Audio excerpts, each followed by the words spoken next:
Practicing Stoicism, living a life of virtue. What does it truly mean to live a life of virtue? Most people think of virtue as simply being a good person, telling the truth, following the law, treating others with kindness. But to the ancient Stoics, virtue wasn't just about morality. It was something much deeper, much harder, and much more powerful. For the Stoics, virtue was not about pleasing others or looking good in the eyes of society. It wasn't about following trends, obeying blindly, or chasing personal happiness. Instead, virtue was about building an unshakable foundation, a way of life that would allow a person to remain untouched by external events, no matter how cruel or unpredictable life became. You could strip a Stoic of everything, wealth, power, family, even life itself, and they would still remain free. Why? Because they understood a truth most people ignore. Nothing outside of your character is truly yours. No possession, no title, no amount of status or success can ever belong to you the way your inner principles do. But here's the question: what does that actually look like in real life? The answer lies in the Stoic approach to virtue, an approach that is far more radical, far more challenging, and far more life-changing than most people realize. The Stoic view of virtue, the only true good. For the Stoics, virtue was the highest and only true good. Everything else, wealth, pleasure, fame, even health, was secondary. To understand this, imagine two men. One is a king sitting on a golden throne, ruling over an empire. He has riches beyond measure, servants at his command, and endless pleasures at his disposal. The other is a slave, shackled and beaten with nothing to his name. In the eyes of the world, one is fortunate, the other cursed. But in the eyes of the Stoics, their external circumstances mean nothing. Why? Because if the king is cruel, weak, and full of fear, while the slave is wise, courageous, and just, then it is the slave who is truly free. It is the slave who possesses the only thing that matters. Zeno of Citium, the founder of Stoicism, put it simply: happiness is a good flow of life, and this can only be achieved through virtue. To us today, that might seem strange. We are constantly told that happiness comes from achievements, making money, finding love, gaining respect. But to the Stoics, this was a dangerous illusion. True fulfillment comes not from what we gain, but from who we are. The moment you allow your happiness to depend on external things, you become a slave to them. If your joy is tied to wealth, then you are a prisoner of money. If your peace is tied to reputation, then you are shackled by the opinions of others. A Stoic is free because they base their life on something no one can take away: their character. The four cardinal virtues, the foundation of a Stoic life. Wisdom, seeing the world as it truly is. Wisdom is more than knowledge, it is more than intelligence. It is the ability to see the world as it truly is, not as we wish it to be, not as we fear it might be, but as it actually exists. Wisdom is the foundation of a well-lived life, the pillar upon which all other virtues stand. Without wisdom, courage can become reckless, justice can turn into dogma, and temperance can become mere restriction without purpose. The Stoics believed that true wisdom required a complete understanding of what is within our control and what is not. Epictetus, the former slave-turned-philosopher, began his teachings with a simple truth: some things are in our control and others are not. This distinction forms the bedrock of Stoic wisdom. A wise person does not waste energy on what they cannot change. They do not agonize over the past or obsess over the future. Instead, they focus on the present moment, making rational decisions based on reason rather than emotion. One of the greatest examples of Stoic wisdom in action is Marcus Aurelius, the Roman emperor who ruled during one of the most challenging periods in Roman history. Beset by war, betrayal, and personal loss, he could have allowed anger or despair to cloud his judgment. Instead, he constantly reminded himself, "You have power over your mind, not outside events. Realize this, and you will find strength." A wise person does not react impulsively to circumstances. They pause, they reflect, they consider the broader picture. This is not to say that they suppress emotion, but rather that they do not allow emotion to rule them. A wise person might feel anger, but they do not act in rage. They might feel fear, but they do not let fear dictate their choices. They might experience grief, but they do not let sorrow consume them. Wisdom allows a person to navigate life's difficulties with clarity and composure. But wisdom is not merely about avoiding mistakes, it is also about seeking truth. The Stoics encouraged the pursuit of knowledge, not for its own sake, but as a means to live well. Seneca, one of Rome's most influential Stoic philosophers, wrote extensively on the importance of continuous learning. As long as you live, keep learning how to live, he advised. To the Stoics, wisdom was not something one simply acquired and then possessed forever. It was a lifelong practice, a continual refinement of the mind. A key aspect of wisdom is humility. A truly wise person does not claim to know everything. Socrates, often considered a precursor to Stoicism, famously stated, "I know that I know nothing." This paradoxical statement reflects the Stoic belief that the pursuit of wisdom is endless. The moment a person believes they have all the answers, they close themselves off to growth. A wise person listens more than they speak, asks more questions than they answer, and remains open to new perspectives. How can we cultivate wisdom in our daily lives? The Stoics offer several practices. Every night, review the day's events. What did you do well? Where did you let emotion cloud your judgment? How can you improve tomorrow? Reading and learning, study philosophy, history, and science. The more you understand about the world, the better equipped you will be to navigate it. Seeking counsel, engage with mentors, teachers, and those who have walked the path before you. Wisdom is often found in the words of others. Practicing mindfulness, stay present. Observe your thoughts and emotions without immediate reaction. Learn to separate yourself from impulsive responses. Ultimately, wisdom is about clarity. It is about stripping away illusions and seeing life as it truly is. And once you see the world clearly, you can navigate it with confidence, strength, and purpose. Courage, facing hardship without fear. Courage is often associated with warriors, soldiers, and acts of physical bravery. But to the Stoics, courage was something deeper.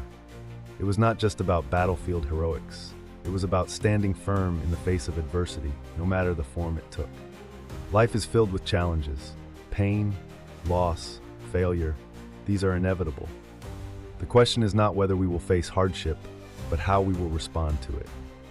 Courage is the ability to endure suffering with dignity, to stand firm when the world pushes against you, to remain steadfast in your principles even when the cost is high.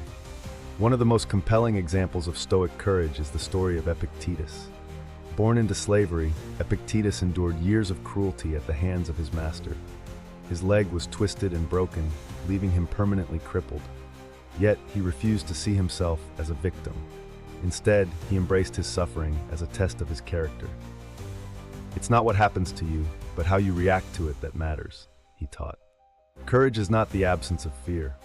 A Stoic feels fear, but does not allow it to control them. When Seneca was exiled from Rome, losing his position, wealth, and influence, he could have despaired. Instead, he used the experience to deepen his philosophical insights, writing letters that would later become some of the most influential works of Stoicism. He saw hardship not as a curse, but as an opportunity to grow.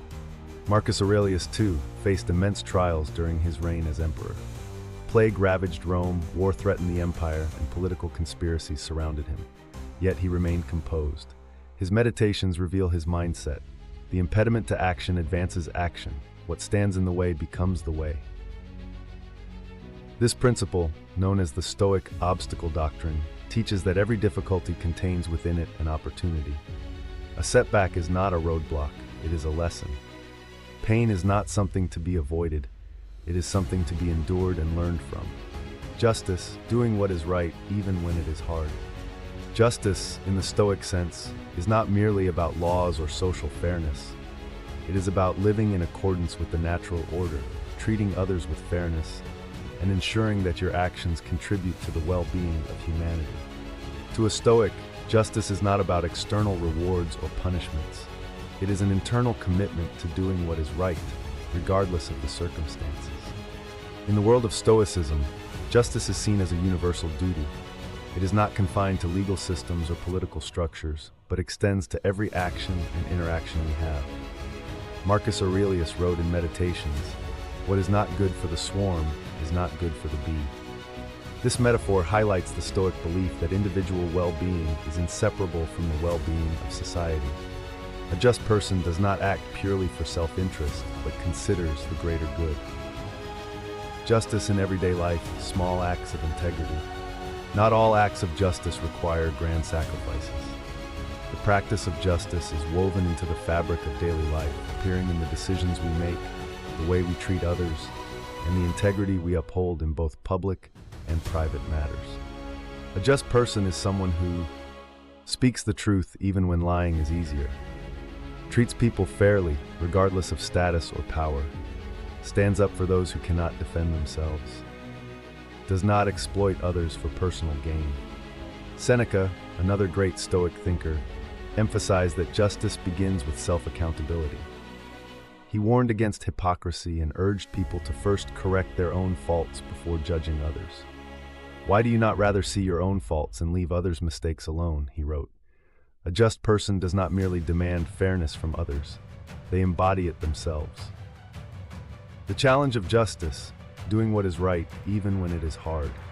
One of the defining aspects of Stoic justice is that it is often difficult and inconvenient.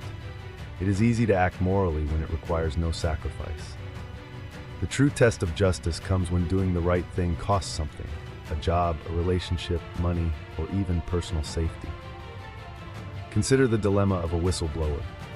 Someone working in a corrupt organization may discover unethical practices that harm the public. Reporting these actions may lead to retaliation, job loss, or even threats. The easy path is to remain silent. The just path is to speak the truth, despite the risks. Similarly, in personal relationships, justice means not taking advantage of others. It means admitting when you are wrong, apologizing when necessary, and ensuring fairness in all dealings. Even when it is difficult, a just person does not deceive, manipulate, or exploit others. Justice requires courage and wisdom. It demands that we see beyond our own desires and act in a way that benefits society as a whole. It is about recognizing that fairness is not a transaction, it is a principle that should guide all human behavior. How to cultivate justice in your life. Practicing justice does not always require heroic actions, but it does demand consistent integrity. The Stoics believe that justice should be an everyday practice, not an occasional act. Here are some ways to cultivate justice in your life. Examine your motives. Are your actions benefiting only yourself, or are they also fair to others? Justice requires us to consider the broader impact of our choices. Speak the truth, do not lie or mislead, even when it is inconvenient. Honesty is a fundamental part of justice. Defend the vulnerable. If you see someone being treated unfairly, speak up. Justice is not passive, it is active. Practice fairness in all dealings. Whether in business, friendships, or family, ensure that your actions are equitable and free of exploitation. Hold yourself accountable. True justice starts with self-examination. Regularly reflect on your own actions and ensure they align with your principles. Justice as a lifelong commitment. Justice is not a one-time decision, it is a way of life. The Stoics understood that fairness, honesty, and integrity must be practiced consistently even when no one is watching. It is about doing what is right, not for recognition or reward, but because it is right. Temperance, mastering your desires. Temperance is the ability to control desires, avoid excess, and live in balance. To a Stoic, pleasure is not evil, but overindulgence is dangerous. Seneca warned against becoming a slave to one's desires, arguing that a person who constantly seeks pleasure is never truly free. He stated, "No man is free who is a slave to his body." Temperance is about moderation and self-mastery. The Stoics understood that human beings are often driven by impulses: hunger, lust, greed, the desire for comfort. While none of these are inherently bad, letting them dictate our actions can lead to loss of control. The key to temperance is not suppression, but discipline. Learning when to indulge and when to abstain. The true meaning of freedom. Many people mistakenly equate freedom with the ability to do whatever one wants, whenever one wants. The Stoics saw things differently. True freedom is self-control, the ability to make rational choices rather than being ruled by cravings. A person addicted to pleasure is not free. They are chained by their desires. Seneca observed that those who live for luxury become dependent on external pleasures, constantly seeking more, yet never feeling satisfied. He compared this pursuit to drinking salt water. The more one consumes, the thirstier one becomes. The Stoic approach to temperance is not about denying oneself completely, but about finding a sustainable middle path. Temperance in action, the moderation of Musonius Rufus. One of the lesser-known but highly respected Stoic philosophers, Musonius Rufus, emphasized that temperance was essential for a virtuous life. He advocated for simple living and moderation in all things, from food to speech to material wealth. He believed that the more one craved, the weaker they became. Musonius argued that excess leads to dependence. If a person can only be happy when eating gourmet meals, living in comfort, or being entertained, then they are at the mercy of external circumstances. The temperate individual, on the other hand, finds joy in what is necessary rather than in what is excessive. Practical steps to cultivate temperance. The Stoics believe that temperance is not an innate trait, but a practice, something that must be cultivated daily. Here are ways to develop self-discipline in modern life. Practice voluntary discomfort. Occasionally deny yourself small comforts. Take a cold shower, skip a meal, or sleep without extra blankets. This builds mental resilience and reduces dependence on luxury. Set limits. Whether it's food, entertainment, or social media, define clear boundaries. Stop before you feel overindulged. Delay gratification. If you crave something, wait before acting on it. This strengthens willpower and prevents impulsive behavior. Reflect on your desires. Ask yourself, do I really need this, or is it just a fleeting want? Distinguishing between needs and wants is key to mastering temperance. Simplify your life. The less you depend on external pleasures, the more control you have over your own happiness. Temperance as a path to inner peace. Ultimately, temperance is not about deprivation, but about balance. It is about knowing when to say yes and when to say no. It is about freeing oneself from the tyranny of excess. The Stoics saw temperance as a way to cultivate inner peace, a life unshaken by fleeting pleasures or sudden desires. As Marcus Aurelius wrote, "Very little is needed to make a happy life. It is all within yourself, in your way of thinking." The disciplined mind is the content mind, and the content mind is the truly free mind. To a Stoic, pleasure is not evil, but overindulgence is dangerous. Seneca warned against becoming a slave to one's desires, arguing that a person who constantly seeks pleasure is never truly free. To practice temperance is to remain steady, even in the face of temptation. It is about knowing when enough is enough, and understanding that true happiness comes not from indulging every whim, but from maintaining self-discipline. Temperance ensures that we do not let external pleasures dictate our actions. It allows us to remain in control, not just of our desires, but of our lives. Why Stoic virtue is harder than it seems. But here's the truth. Living virtuously is incredibly difficult. It means choosing honesty when lying would be easier. It means staying disciplined when indulgence is tempting. It means facing hardship with courage instead of seeking comfort and escape. Cato the Younger chose death over dishonor. Seneca, despite his immense wealth, chose simplicity over luxury. Marcus Aurelius, despite being an emperor, chose humility over power hunger. Today, how many people are willing to make those choices? Virtue is a lifelong challenge, a test that never ends, and yet the Stoics believed that it was the only path worth walking. The final lesson: virtue is a daily practice. Seneca once wrote, "We should every night call ourselves to account. What infirmity have I mastered today? What passions opposed? What temptation resisted? What virtue acquired?" Living a life of virtue is not about being perfect. It is about waking up every single day and making the choice to be better than yesterday. Because in the end, everything else fades. Your money, your success, your possessions. The only thing that remains is who you are. If you found value in this, like, subscribe, and ring the notification bell for more insights from Stoicism and ancient wisdom. Leave a comment. What does living virtuously mean to you? And remember, philosophy is nothing without action. So go out and live the Stoic way.